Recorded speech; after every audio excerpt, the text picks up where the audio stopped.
this is a disconcerting time. The continuing appeal of intolerance and persistent attraction of authoritarian rule are sobering facts about contemporary life. When this mentality prevails in countries with histories of dictatorship, that's one thing.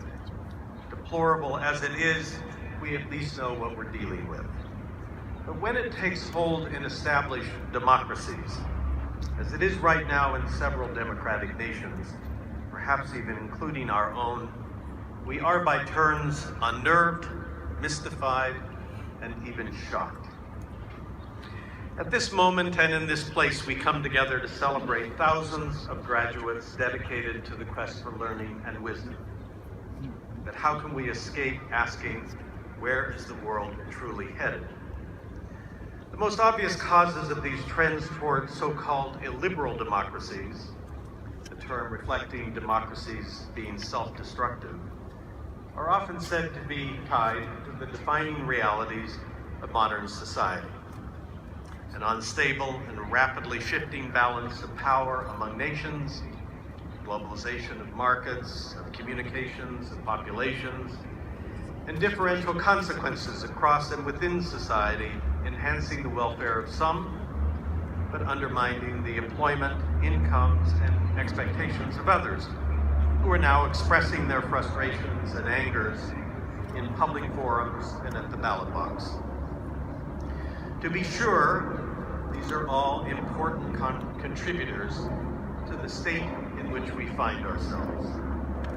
But what if these are just warning signals and the product of something still deeper and more profound?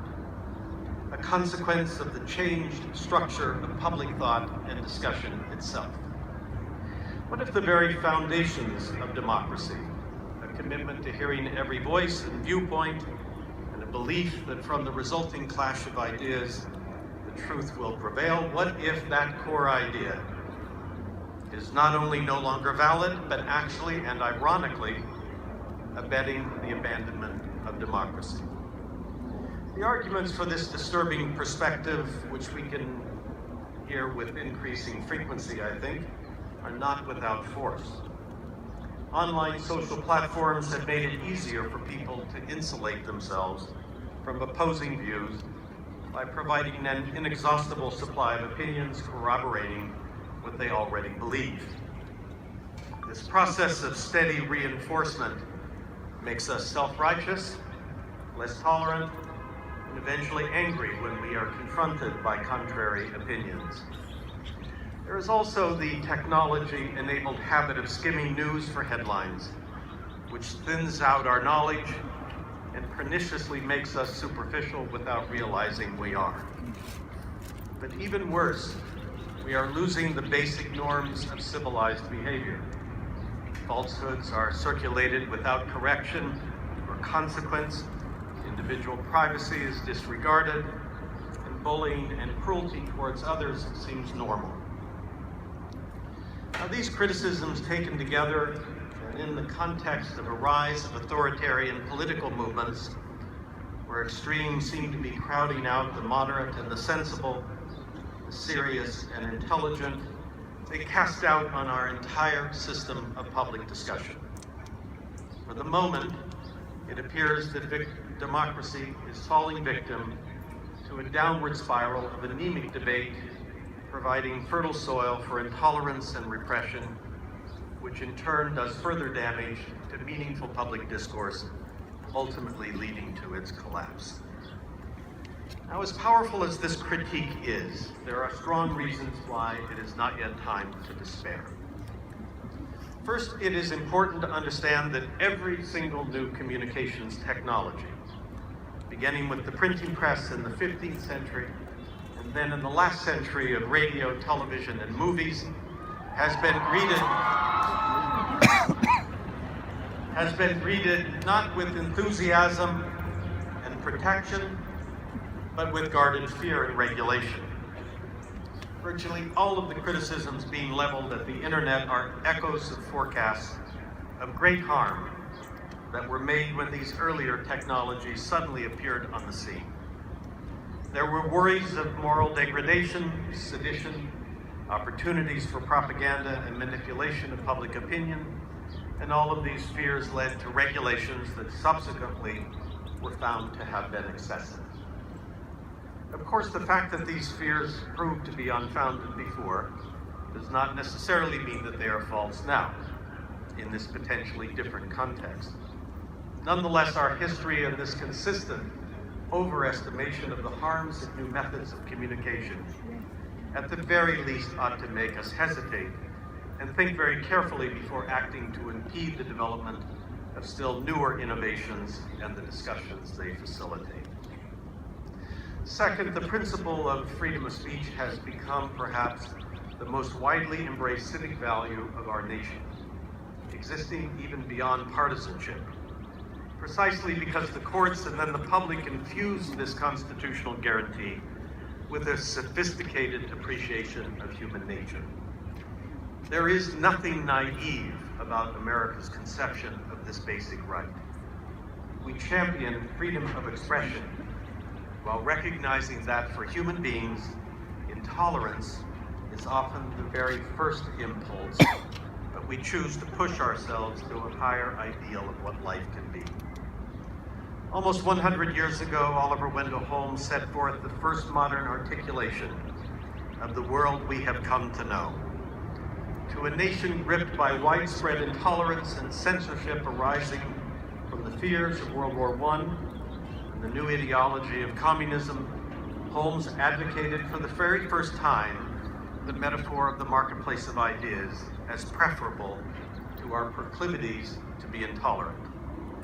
With open recognition of the troubling side of human behavior, he said, quote, "Persecution for the expression of opinions seems to me perfectly logical.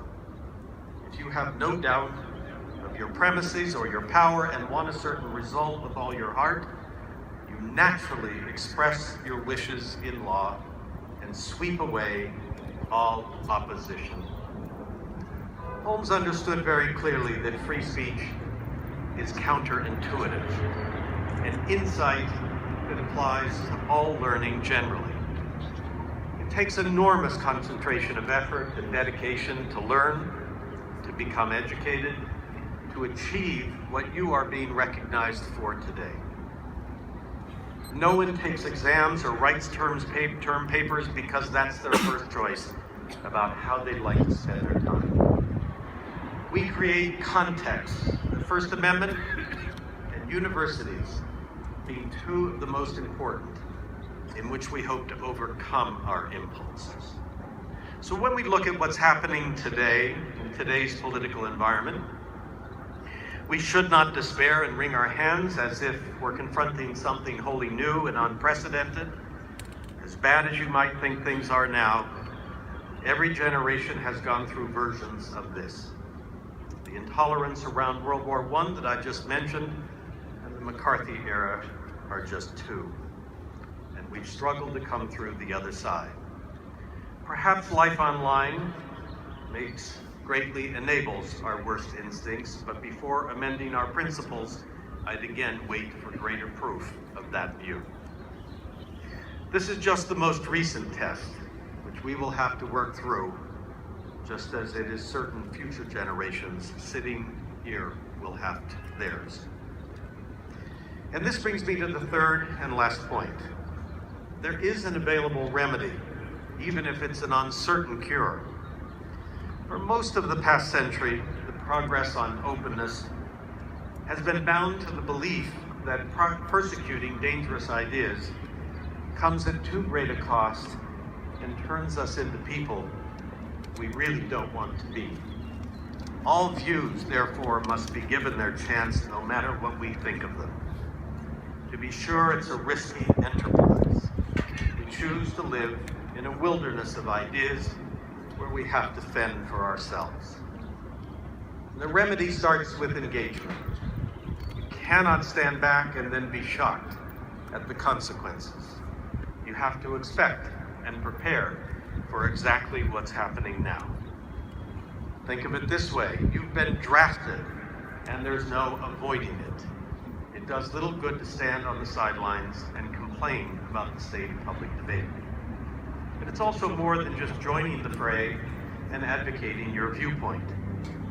What's necessary, but very, very hard, is to make your own contribution to engaging in genuine public discourse in a way that reflects the deeper values of a tolerant and educated mind. Just as we now say that every nation has a responsibility to protect its citizens, the principle of free speech says you have a responsibility to participate, to protect this core value of our democratic society by exhibiting the qualities of mind and attitude that make the whole enterprise sustainable. This is how freedom of expression and robust debates survive and thrive over time. The only way, really. There is and will be a role for you. I can assure you of one true fact about your lives. There will come a time, probably several, when you will sense that around you the natural impulse to intolerance is rising, and that you are in a situation to say or do something against it. It is a certainty that the pressure on you to succumb and go along will be nearly overwhelming. The logical nature of intolerance, as Holmes put it, makes it also insidious. It may be on a school board, a social organization, or an election. Maybe, too, you will run for President of the United States. Our hope is that you will draw strength from your wisdom and experiences gained here at Columbia, and that you will stand for what we stand for. And there is a role for Columbia. We can and should be more engaged than we are with the problems of the world, in a way that only one of the greatest universities in the world can. There is an urgency about the problems we are facing as a nation and as a world, and there are not many who bring what we do to addressing them. Of course, the heart of our enterprise is and must remain fundamental research and advancement of knowledge. But no university can survive and no society can flourish unless it aligns itself with the needs of the people. We are justifiably proud of the hundreds of engagements we have here with the real world outside these walls. But we can and should do much more. And I hope in the years ahead, you will take pride in the things we have and will accomplish in this domain. Here then is my argument. The rise of the illiberal democracy is just the latest phase of a permanent risk, born of our natures and built into the premises of the principle of freedom of speech and the search for truth and the quest for a good life. Better to take it as a given, prepare and be ready for it when it comes, and to deploy the only weapons we have: wisdom about human nature, our impulses, and our ideals for ourselves, and the institutions we have structured in response to it. We must draw from within us, as hard as it may be to do so, the values that we strive to live by. This is and will forever remain a vital part of this great university's mission, and one I ask you to embrace as you leave this campus and go out into the world. Congratulations, class of 2016.